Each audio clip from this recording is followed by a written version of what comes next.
పులివెందుల మాజీ CI శంకరయ్యను service నుంచి తొలగించారు. ఆయన్ని తొలగించినట్లు అఫీషియల్గా అయితే రాలేదు, కానీ కొన్ని వార్తల ప్రకారం న్యూస్ వస్తూ ఉంది. శంకరయ్యపై అనేక ఆరోపణలు ఉన్నాయి. సిబిఐకి ఆయన విరుద్ధంగా స్టేట్మెంట్లు ఇచ్చారు. అది కాకుండా సిట్ అధికారులకు కూడా స్టేట్మెంట్లు ఇవ్వడం జరిగింది. వివేకానందరెడ్డి హత్య దాచే ప్రయత్నం చేశారు, నిజాన్ని బయటకి చెప్పకుండా ఆలస్యం చేశారని కొన్ని అభియోగాలు చూసాం. సిఐ శంకరయ్య కొద్ది రోజుల క్రితం ఆంధ్రప్రదేశ్ రాష్ట్ర ముఖ్యమంత్రి చంద్రబాబు నాయుడుకి ఒక లీగల్ నోటీస్ పంపించారు. 1,45,00,000 తనకి పరువు నష్టం జరిగింది, అది చెల్లించాలంటూ నోటీస్ పంపించడం జరిగింది. ఒక ముఖ్యమంత్రికి పోలీస్ డిపార్ట్మెంట్లో ఒక సిఐ పరువు నష్ట దావా వేయడం ఆసక్తిని కలిగిస్తూ ఉంది.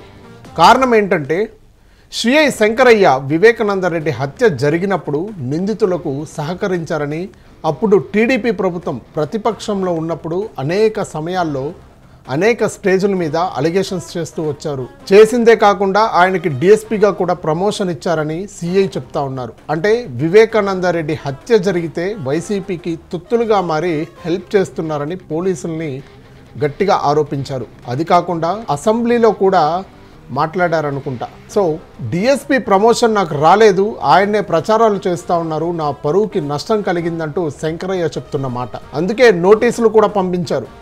శంకరయ్య నోటీసులకు సంబంధించి చంద్రబాబు నాయుడు దగ్గర నుండి మనకు ఎలాంటి రెస్పాన్స్ అయితే రాలేదు. చంద్రబాబు గారు కూడా రెస్పాన్స్ ఇచ్చుంటే బాగుండేది. ఎందుకంటే ఒక సిఐ రాష్ట్ర ముఖ్యమంత్రికి నోటీసులు పంపించారు అంటే ఒక షాకింగ్గా ఉంది. ఇది 2019లో హత్యకు సంబంధించి అప్పుడు సరిగ్గా వ్యవహరించారు, సరిగ్గా పట్టించుకోలేదు అంటూ ఇప్పుడు సస్పెండ్ చేస్తున్నారు. శంకరయ్యపై ఇప్పుడు నియమించిన కమిటీ ఏంటి? శంకరయ్య నిజం చెప్తాడా, అబద్ధం చెప్తాడా అని తేల్చడానికి వేసిన కమిటీ ఏంటి? సిబిఐ ఈ అంశంలో విచారణ చేస్తుందా? శంకరయ్య చెప్పింది నిజమా కాదా? నిజంగా అబద్ధం చెప్తాడా, మాట మార్చాడా అనే కోణంలో కూడా విచారణ చేస్తూ ఉన్నారు సిబిఐ పరిధిలో ఉన్న కేసులో సిబిఐకి వాంగ్మూలం ఇచ్చిన ఒక వ్యక్తి సిబిఐకి తప్పుడు వాంగ్మూలం ఇచ్చాడా అని కూడా ఇక్కడ డిపార్ట్మెంట్ చర్యలు తీసుకోవడం ఏంటి? ఇక్కడ డిపార్ట్మెంట్ ఎలా నిర్ధారణకు వస్తుంది? కేసు ఇంకా తేలనప్పుడు, నిందితులు ఎవరో బయటికి ఇంకా తెలియనప్పుడు ఒక పక్క కేసు అంతా అయిపోయిందని సిబిఐకి చెప్తుంది, కోర్టులో మళ్ళీ ఇప్పుడు సునీతారెడ్డి అడుగుతుంది అని మళ్ళీ విచారణ చేస్తా ఉన్నామంటుంది. అంటే వాళ్ళు చేసిన విచారణ పైన వాళ్ళకే నమ్మకం లేదా? ఇప్పుడు శంకరయ్య మాట మార్చాడని పోలీసులు చెప్తా ఉన్నారు.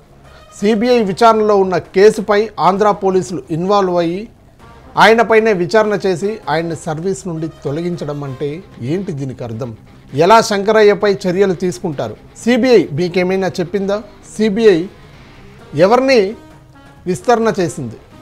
శంకరయ్యపై ఎలాంటి చర్యలు తీసుకోబోతున్నారు?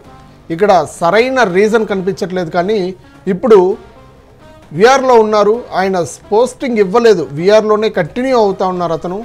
అలాంటి వ్యక్తిని సస్పెండ్ చేస్తే చంద్రబాబుకి నోటీస్ ఇస్తేనే పదవి నుండి తొలగించారు అని ప్రజలు అనుకుంటున్నా, జనాలు ఏమనుకుంటున్నారు? అరే చంద్రబాబుని ప్రశ్నిస్తే ఉద్యోగం నుంచి పీకేశారని అనుకుంటారు కదా. పోలీసులు ఎలాంటి సందేశాలు పంపించాలనుకుంటున్నారు జనాలకి? మీ అభిప్రాయం ఖచ్చితంగా కామెంట్ రూపంలో అయితే తెలియజేయండి.